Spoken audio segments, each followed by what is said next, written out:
네, 중국 증시 출발 동향입니다. 먼저 상해 종합지수입니다. 0.97%가 상승한 2887.65포인트 움직임을 보이고 있습니다. 장 초반 1% 이상 상승세를 보인 이후에 1% 내외에서의 등락을 이어가는 모습 보이고 있습니다. 상해 A지수입니다. 0.97% 상승한 3021포인트의 움직임을 나타내고 있습니다. 상해 180지수입니다. 오늘 1.01% 상승한 6570선 움직임 보이고 있고요. 상해 380지수입니다. 1.13% 상승한 5402포인트의 움직임을 나타내는 모습 보이고 있습니다. 다음 항생지수입니다. 오늘 0.4%가 하락한 19,285선의 출발 움직임을 보이고 있고요. 항생지수 내 H지수입니다. 오늘 0.66%가 하락한 8,112포인트대의 움직임으로 출발되는 모습 보이고 있습니다. 지난주 금요일 중국 증시가 혼조세로 마감이 됐습니다. 상해 종합지수가 0.1% 하락을 했고 선전지수 0.45% 상세를 보이면서 일단 등락이 좀 엇갈리는 모습을 보였는데 대형주 중심의 CSI 300지수는 0.07%가 하락한 3,051포인트에 마감이 되면서 주간 단위로는 상해 지수는 6.52% 상승세를 기록한 한 주였습니다. 지난주 반등세는 중국 중앙정부의 부양책과 함께 위안화 안정세가 투자 심리를 이끌면서 매수세로 나타났다 이렇게 분석이 되고 있고요. 기술적으로도 상해 종합지수가 지난주 2,740선대의 심적이면서도 기술적인 지지대를 지켜낸 것이 기술적인 매물들의 유입을 이끌면서 반등세에 기여한 것으로 분석이 되고 있습니다.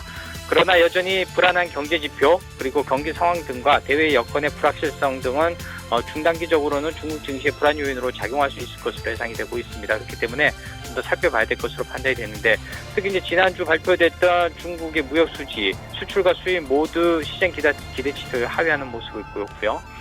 일본 같은 경우 이제 대외 변수 중에서 일본을 좀 살펴보면은 4분기 GDP가 0.4% 하락, 2분기 만에 마이너스로 재지급을 하면서 주변 경기 동향들도 그렇게 좋지는 않습니다. 그렇기 때문에 주요국의 경제 지표 그리고 기업 실적 전망도 하향 조정되는 등 펀더멘탈은 여전히 이제 부진한 움직임을 보이고 있어서 아직까지 개선세를 나타내지 못하고 있다라는 점이 증시에는 부담으로 작용을 할 것으로 판단이 됩니다. 이에 따라서 추가적인 상승 여력은요. 인위적인 요인에 따른 매수세를 이끌지 여부가 관건이 될 것으로 판단이 됩니다. 최근 글로벌 환투기 세력의 위안화 약세 베팅 공세에 적극적으로 대응을 했던 중국 금융당국이 이번에는 증시 안정을 위해서 100억 위안 규모의 사회안전기금을 증권시장에 투입할 것으로 전해지고 있습니다. 일단 늘 이제 사회안전기금의 투입이 나타났지만 이번 같은 경우에는 매년 시기적인 움직임보다는 좀 더 빠른 시기에 일단 운영이 되면서 중국 정부의 인위적인 증시 부양책을 나타내고 있는데 이런 정책 효과가 어느 정도 발휘할 수 있을지 여부도 관건이 될 것으로 판단이 됩니다. 또한 중국 금융시장에서 당국이 경기 부양과 증시 안정을 위해서 다음 달 전국 인민대표에서요 국내 총생산 대비 3% 수준의 재정 적자를 편성할 것으로 예상이 되고 있고 인민은행도 4조 위안에서 5조 위안 규모의 재정 확대책을 내놓을 것으로 전망이 되고 있습니다. 그 밖에 이제 중국 증권감독위원회의 주석의 일단 변경 소식 전해지고 있는데 일단 최근 이제 올 초 증시 폭락과 함께 금융시장 혼란에 따른 일단 적절치 못했던 대처에 대한 책임을 지고 물러난 것이다. 이런 소식이 전해지고 있습니다. 중국 재정부 등 상계 부처가요.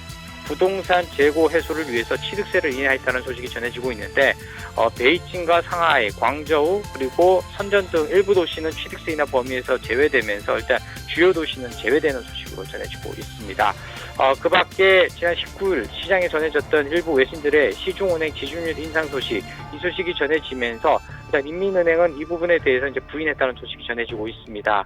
특히 블룸버그 등 외신은 지난 19일에 당국 관계자를 이용해서 1월 신규 대출 규모가 사상 최대치를 기록을 하고 있기 때문에 신용이 확대된 데 따른 일부 시중은행들의 지준율 인상 소식을 전했습니다만 이에 따른 소식은 일단 인민은행에서 부정적으로 전해지고 있습니다.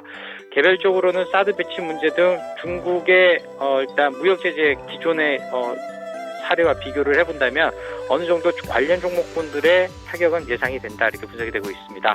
종합적으로 당분간 중국 증시는 상해지수 기준으로 2740선에서 2940선의 레인지 내에서의 등락이 예상이 되고 있습니다. 2740선도 그렇고요. 2940선도 기존의 정고점대, 저점대로 작용하면서 심리적으로도 기술적으로도 지지 및 저항대 가격대로서 작용했다는 점에서 보았을 때 기술적인 가격대에서의 등락이 이어질 것으로 예상이 되고 있습니다. 이상으로 중국 증시 출발 동향 CFSG 남동환이었습니다.